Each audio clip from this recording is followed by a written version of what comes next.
Welcome to the High Value Romantic Podcast. You can call me Hepzibah, and this series is about my journey of breaking the generational curse of anti-marriage. I have been learning and unlearning so much, and I'm excited to share the invaluable lessons and experiences I've gathered along the way. Now, as you listen, may you find hope, help, and entertainment here. Make sure to like this video, subscribe for more episodes, and share this with a friend. There's this whole thing on the internet right now about how men will fake their whole personalities and trick women, so we shouldn't blame the women who got tricked.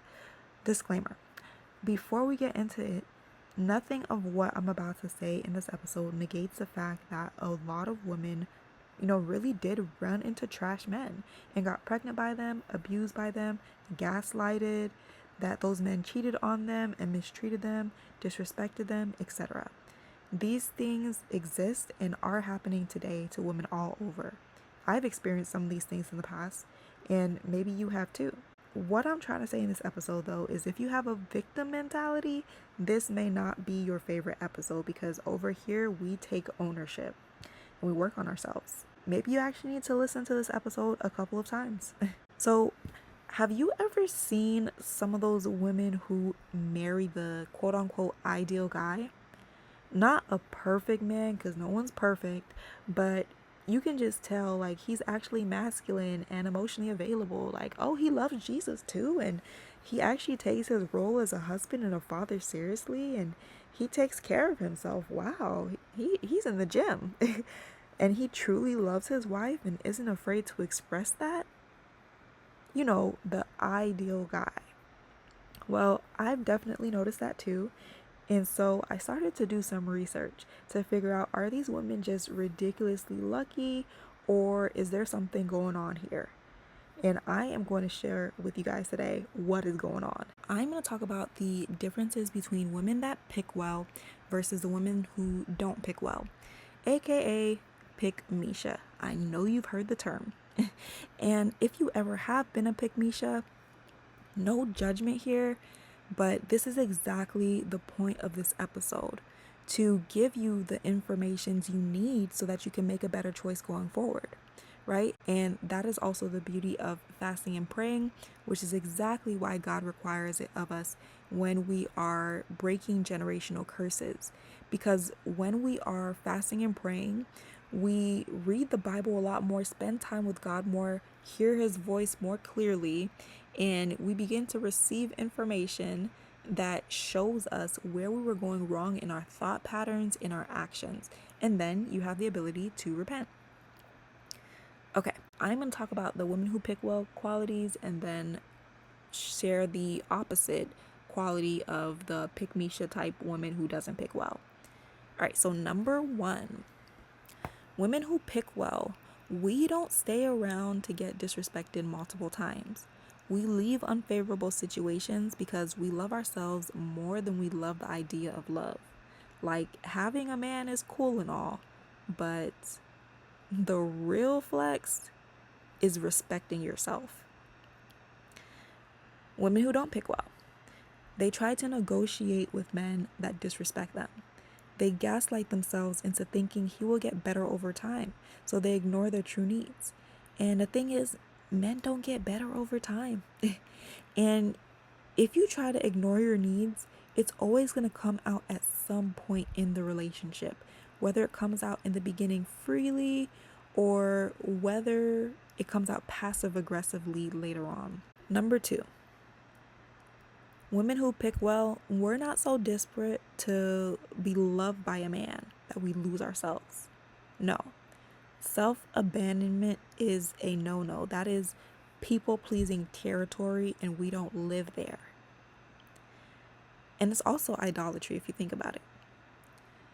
Women who don't pick well, they lose their morals and allow men to put them in uncomfortable situation after uncomfortable situation instead of just walking away.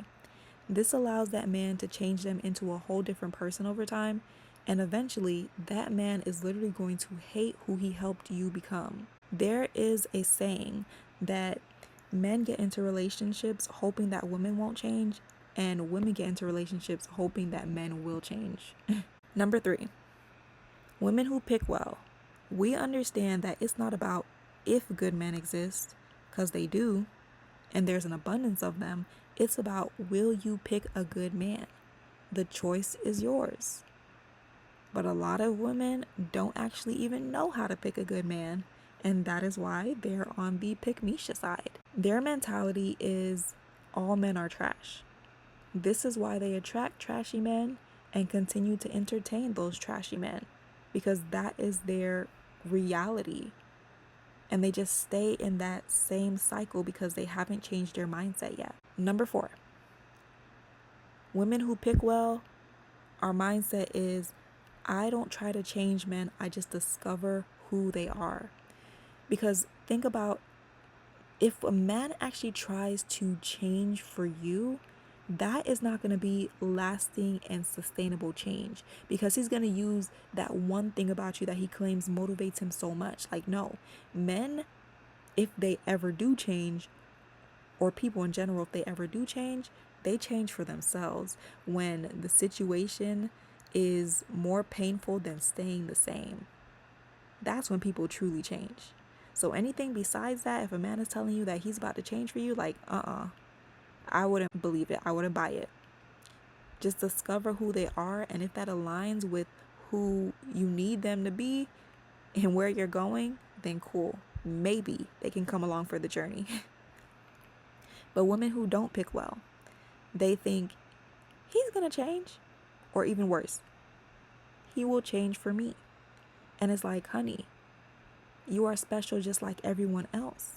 If that man didn't change for himself yet, if he didn't change for his family, if he didn't change for all the other things in life that were important, what makes you think he's going to change for you?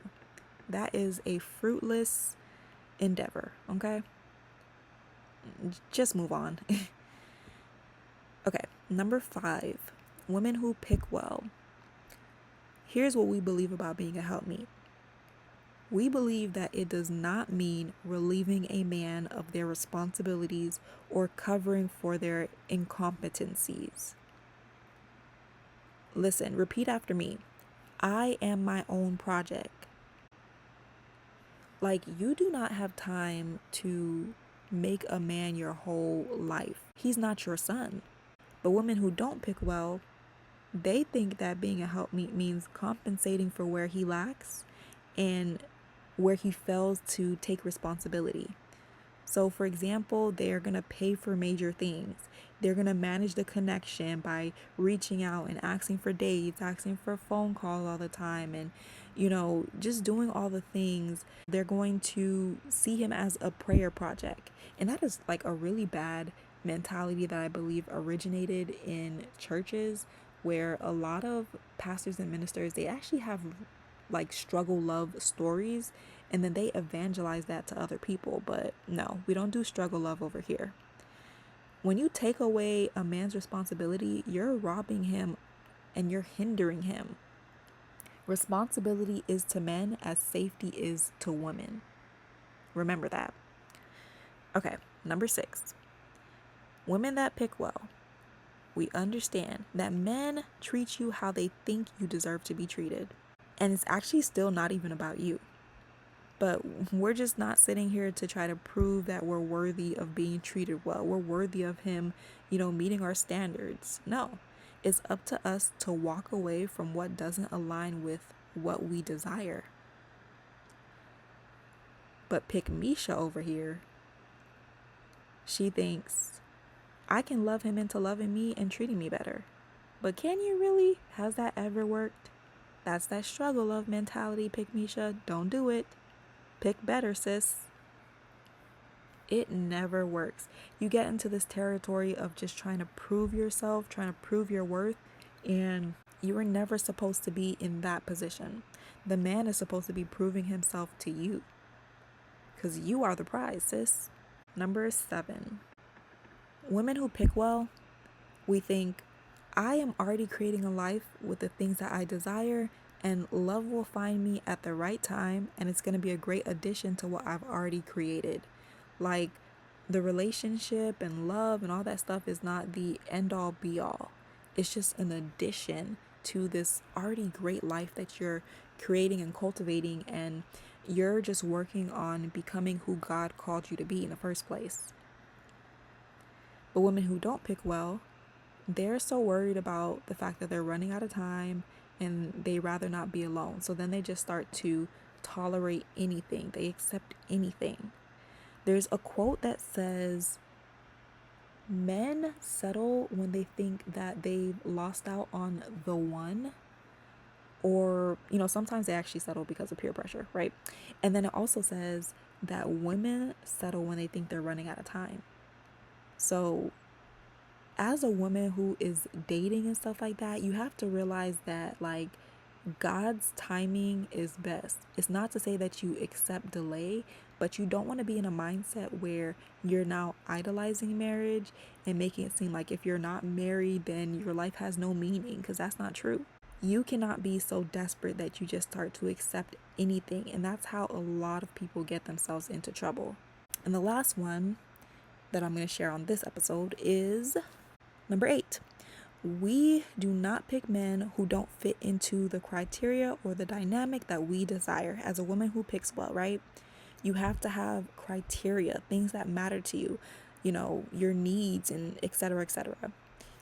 Because if you don't have a criteria, then you don't have discernment. You have nothing to go based off of. We don't just desire love. We believe that we deserve a certain quality of love.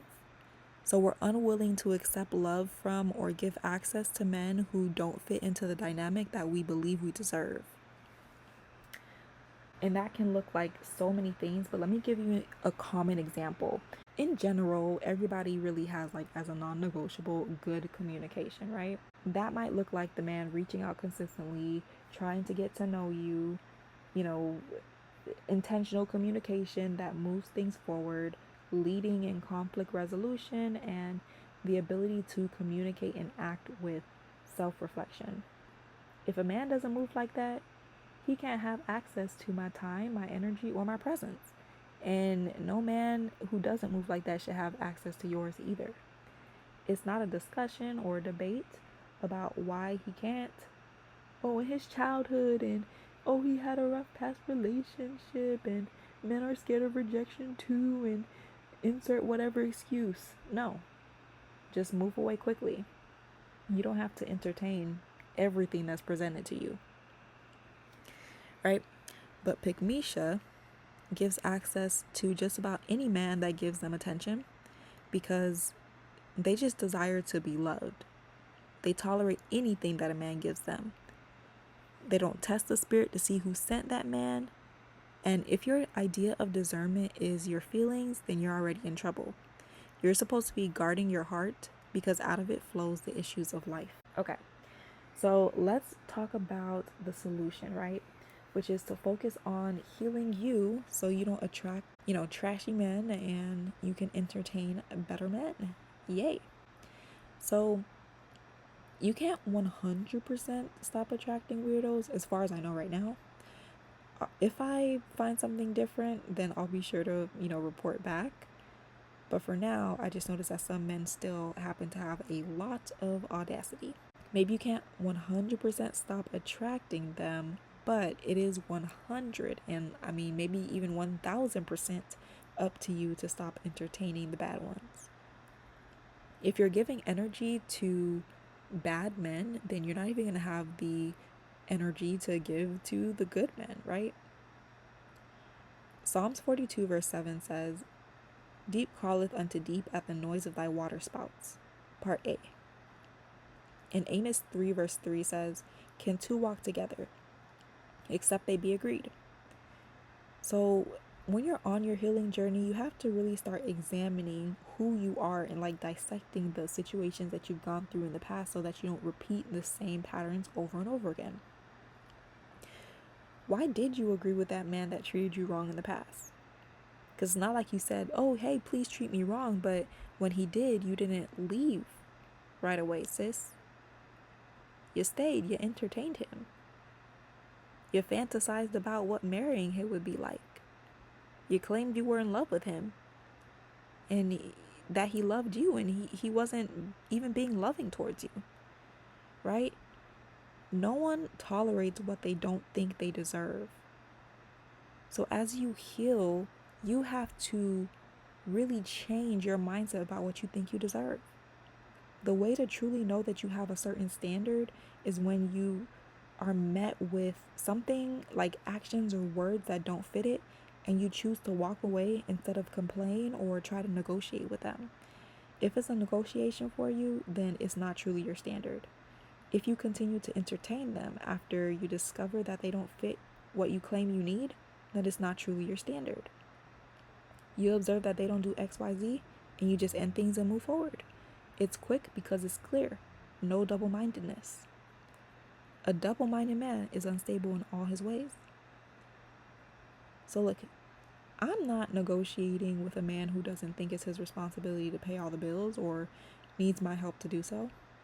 A man who doesn't want me to live a soft life could never be the man that God made for me.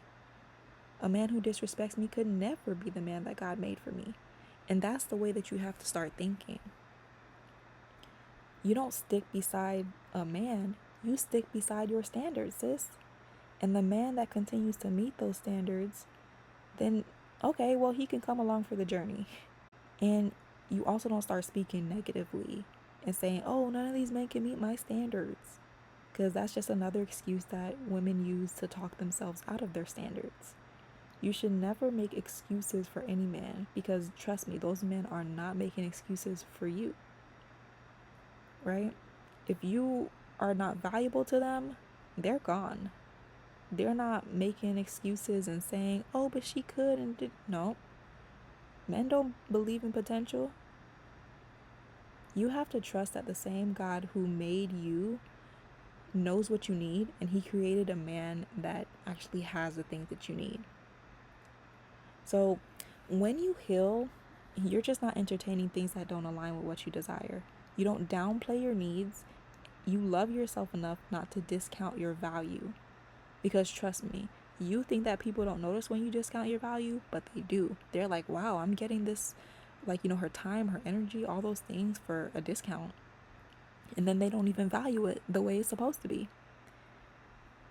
That's how women always get tired in relationships that they were never supposed to be in the first place. So here's your tip. Besides all the other tips, write down your needs in a relationship and then write down the characteristics that are complementary to them that you think would allow that kind of person to actually entertain you. So maybe you have like an Excel sheet, and in column A, you have your needs in that column, and then in column B, you'll write down the complementary characteristic. It's not so much about looking for better men as it is about becoming a better woman, like a better version of yourself, who God is calling you to be regardless of if you're in a relationship or not. Because when you do that, you'll start believing you deserve better, and you'll have the results and the confidence to actually back it up. For example, if you want a man that can provide, then become the kind of woman who has her finances together. This is not so that you can cover half the bills, but so that you can stop accepting excuses from those weak men who blame the economy for their poverty mindset and habits. When you don't live in financial chaos, it's going to be so much easier to move away from any man who does. Let me tell you, when I was starting my debt freedom journey, I was talking to a guy who seemingly had money, right? He was sending me Uber Eats and DoorDash, and I was like, ooh, okay, right? Well, one day, maybe I think it was 2 weeks in, right? We started talking about me paying off my student loans, and he made a joke and was like, oh, big money. And I was like, big money? When a man says that, that gives broke. So weird. Then he makes another joke about the fact that he's going to wait for the government to pay off his loans. And at that point, I'm like, So guess what I did? Yep, you're right. I ended that quickly. I didn't have any discussions about it. I didn't try to negotiate with him. I just told him that I wasn't going to move forward, and I went on to pay off my debt. Because think about it. Even if I somehow got out of debt while being connected to him, someone with that kind of mentality, guarantee he would have had me back in debt somehow, some way. We have to remember as women, like a man will bring you to his level, whether that's up or down. Men are leaders even when they don't take leading the relationship seriously. They are still going to lead you to where they are, whether that's confusion, whether that is to their lust, whether that is to, in this case, what he normalized, poverty. As a woman who is dating, you're on your journey, you are breaking that curse of anti-marriage. Learn how to pick well so you don't have to be sorry about it later. I've seen so many stories of women who, you know, allowed men to literally financially ruin them, all because they did not have the discernment, all because they had the pick-me-sha mentalities that I listed earlier above. But the women who get into really good relationships and they marry well and they live their lives happily ever after, they know how to pick well. So I hope that you are one of those women going forward, and I will see you guys in the next one. No matter what it looks like right now, remember to thank God in advance for performing his promise in your life and for giving you sound wisdom along the journey. Jeremiah 33 verse 14 says, "Behold, the days come, saith the Lord, that I will perform that good thing which I have promised unto the house of Israel and to the house of Judah." Luke 1 verse 45 says, "And blessed is she that believed, for there shall be a performance of those things which were told her from the Lord." Thank you for listening to the High Value Romantic Podcast today. Make sure to like this video, subscribe for more episodes, and share this with a friend. This is Hepzibah, your podcasting sister in Christ, wishing you the best in life and in love.